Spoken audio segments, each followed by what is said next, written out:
Hey folks, Kevin here. Well, it's April 3rd, 2020. I've been outside getting some work done the last few days. Haven't shot much video because of the high winds we've had and some rain. Even when the sun's been out though, the winds have been pretty challenging. So I haven't recorded any video. I will be posting an update on some of the living fence work that I've been doing. So I've taken lots of elderberry plants that I had intended to sell, but with this infectious disease process going on at this time, selling plants is not really a reasonable thing to expect to happen. But one of the things I've been thinking about is, I know I create all these different videos on the various topics and all. One of the things I wanted to do was just check in with you, the viewers of this channel. I'm really curious how you're doing during this challenging time, especially with all the information coming out on the media, depending on what media sources you refer to for gathering information.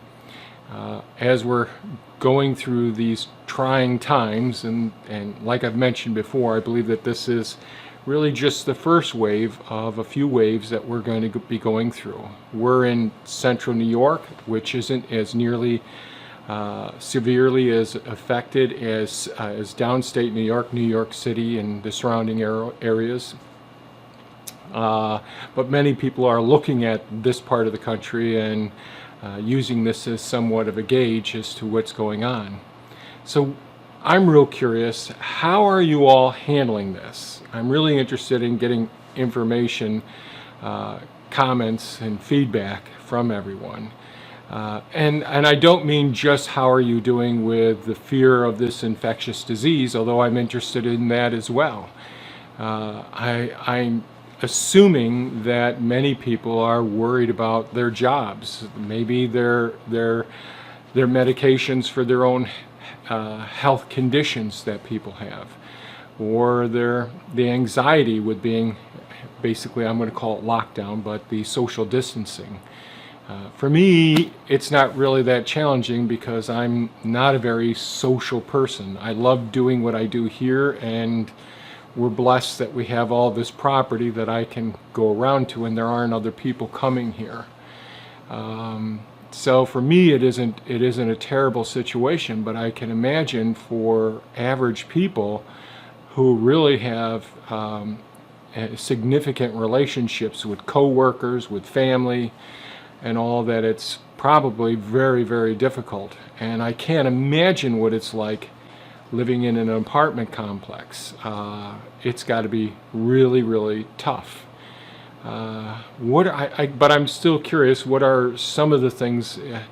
Is it I mean, for some people, it'll be people my age. Many people have been investing in their 401ks, their IRAs, and are very concerned about that. Many people have their own small businesses, or they have different streams of income coming from various activities that they have, and that's being interrupted at this time as well. And most Americans have car payment, mortgage payment, or rent payment, those sorts of things. And then we see the people, there's still, from what I'm hearing, Thea's the one who does do some shopping. She'll be doing some shopping after she gets out of work today. And our shopping needs are minimal compared to what most people have for their shopping needs, since we grow so much of our food here.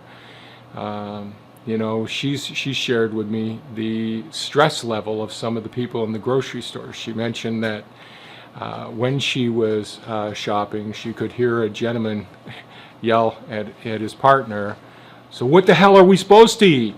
And the woman said, "Calm down." I can just imagine what folks are going through. Something like toilet paper, which for many people wouldn't think of being a big necessity. Right now, it's obvious that it is such a necessity. So I know that's a big concern. I know some people aren't able to see their loved ones who are elderly, and they're concerned about them. And then I know that some people are probably pretty concerned about misinformation being disseminated, from our local government or from our federal government or from the news media, the resources that we have. There's conflicting information, like with the face mask. And I've mentioned before in videos that if you're out there and you're going shopping and all, taking every precaution, although a face mask won't eliminate exposure, especially a surgical one, and the surgical ones are those rectangular ones that have gaps around. But we do know that this is an airborne infection, meaning that the tiny droplets, a half a micron in size, remain suspended in the air for as much as 3 hours. Are people concerned about their packages because so many people are getting their groceries delivered by I'm going to call them packers at your local grocery store, or those boxes coming in from Amazon? I'm sort of curious how you're feeling about things. What are the things, I guess, if you were to list, what are the biggest concerns that you have right now? And I look at this as one of those, as hard as this is for me to say, one of those opportunity times that people have. Some investors, I don't know who the big pioneers of these investing philosophies will say, when everyone else is running away and afraid of investing in something, that's the best time to invest. And of course, the saying is, buy low and sell high. And there's the market's pretty risky right now as well. Many people have put a lot of their resources into cash that they can go ahead and start investing, but there's a lot of day traders out there who are counting on these fluctuations to sell stock short, meaning that they profit when the stock drops down. So it's difficult finding the bottom when to invest and all. And I anticipate there will be some big shocks to come. I have nothing really to base this on other than to realize how long this particular infectious disease process is going to affect people. We don't know, with this particular infectious disease, will this start to really slow its transmission between people as we get into the midsummer days and all. And that's entirely possible. But this infectious disease is going to be around for years to come, at least for 2 years. I can't see it disappearing. If we look at other similar infectious disease agents, and we look at their behavior and their dissemination, how they're transferred over time, it's unreasonable to think that this will be done with at the end of this year or in 2 years. This is something that's probably going to be cycling. And I look at this as an opportunity to realize, all right, what are the causes of this infectious disease? What are some of the triggering, what are the factors that lead to an infectious disease like this propagating so rapidly? What things did we do wrong? And it's really easy. I've made videos about the things with our current administration, what they didn't do, what they dismantled, all of those things. And I don't want to rehash those points at this time. But we need to learn, and these are educational opportunities for us to understand how to prepare ourselves to become more resilient in the future. And of course, since a lot of what we do here is a homestead and gardening, it's food. Food security is really important. Water security is really important. Certainly financial security is important as well. Shelter security. And I've talked before about all of the 10 categories of investing that I believe are worthwhile to invest in. And I don't know how much of what I say resonates. I do get some comments, feedback, and I really appreciate them a lot. And I'm thinking this season, how should I gear some of my videos? I know I could do more on composting, and I could try and look at how to start off really small scale. And I know I talked about soil and starting victory gardens similar to what was done in World War II. I just see this as a time when it seems so obvious to me that our federal government is so wishy-washy about things, saying initially, masks aren't important, or using bandanas or scarves, and really, if you're going to be using a bandana or a scarf, remember there's two sides to it, and of course it makes perfect sense to say that you have to be very careful that you always apply it in the exact same way. And it should be a scarf or bandana that has a contrasting side, so you can differentiate those, and how to disinfect those as well. And those things just aren't being, that information is not being disseminated. So, there's a point at which where the shelter in place or social distancing will be relaxed somewhat. And I think that we all have to try and remember these times and realize how we can improve our own social, cultural, more social interactions, how we can try and be aware that such infectious diseases could potentially be transmitted in the future. So, I'm always thinking about what we can do to be more resilient when these things happen. I know there's many families that are being hit right now with losing their jobs. We watch the unemployment stats come out, and I think of so many of those people as having had, well, not as many as what used to be years ago, but so many of those people they're dependent upon their employers to provide their health care coverage. And and one of the things I've been for quite some time, and I know my family and most people that I know are against this, but universal health care. Taking out the middleman, the insurance companies. I've shared my stories with the insurance companies, so we've been treated very well with most respects of having really excellent health care plans, reasonable prices, although as you get older the prices get higher, or if you have certain medical conditions, of course your costs go higher.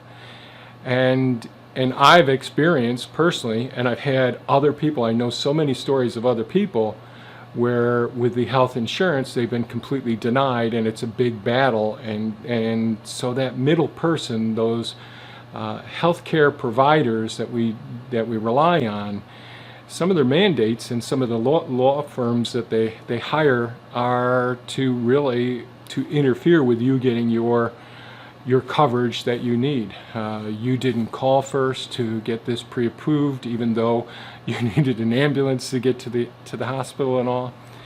So I've been for, Medicare for all or universal health care for quite some time. And I understand that this sounds like communism to most of you, but I'm for that. And I think this is a time that we're going to have circumstances that are going to be like this. And heaven forbid we have a situation where there's another catastrophic event. And certainly a cyber attack or severe storms can really create another level of havoc that can interfere with some of the federal government's standards that they're trying to create. Not standards, I should say, some of their interventions that are temporary interventions that really will help people out and help small businesses and help large businesses as well. But it's one of those things that we have to be concerned about. And I really do encourage people to dig further than just what we hear in the media, to actually do research and to see if we can get to the source of the real information, because there's lots of opportunities for social media. That's why I don't use Facebook anymore. So much misinformation being disseminated through those channels. And on YouTube, YouTubers taking the opportunity to to scare people or to tell them that this is a therapeutic intervention or something that can prevent you from getting this infectious disease. And it might actually do the opposite, potentially, like I did my little talk on the elderberries and all. And I love elderberry syrup, and I love the beautiful plant, the flowers and the berries. But I just think that there's people whose ethics aren't necessarily in line with mine or yours, and that might take advantage. Certainly some of our corporations, even mid-March, were selling masks and personal protective equipment outside of the United States, when you see that so many of our governors have been battling trying to get these essential defensive tools for our healthcare workers who are our heroes right now. That really concerns the heck out of me. And I believe that our federal government should have intervened and mandated where these products go initially and coordinated it in a way. But that didn't happen. And who's to say that our federal government 10 years from now or 15 years from now or 2 years from now won't do a similar thing?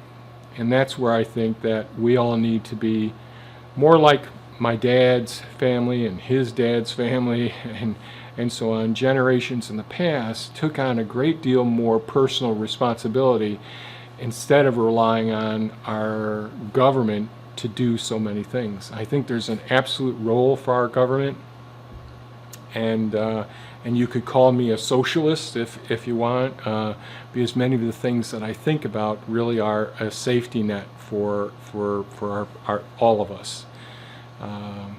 And instead, right now, we have such a dysfunctional government all around, and it's to me that's scary as well. So I don't know. I didn't want this to be a downer talk, but I am interested in what are your concerns. I don't want this to be a big political thing at all. Are you concerned about your health care? Are you concerned about your food? Are you concerned that you won't be able to make ends meet? Are you concerned that the small business that you have is going to go under? Are you concerned that your 401k or IRA isn't going to be there for you? Are you concerned about Social Security, that's going to disappear? What are the things that you're most concerned about? I really want to know what the average person is concerned about. I've been concerned about those things. My grandkids who are in their 20s now. I think and I've mentioned this before, that they always thought of me as being one of those doomsday preppers. Be sharing them with them. Okay, so do you know that this is going on with our government at this point? And this has been going on for years, talking about, okay, all right, so what is this quantitative easing? What is these changes in the EPA and the FDA, and what's changed recently? All of these things, I would say in one sense, fascinate me because I'm amazed that they actually happen.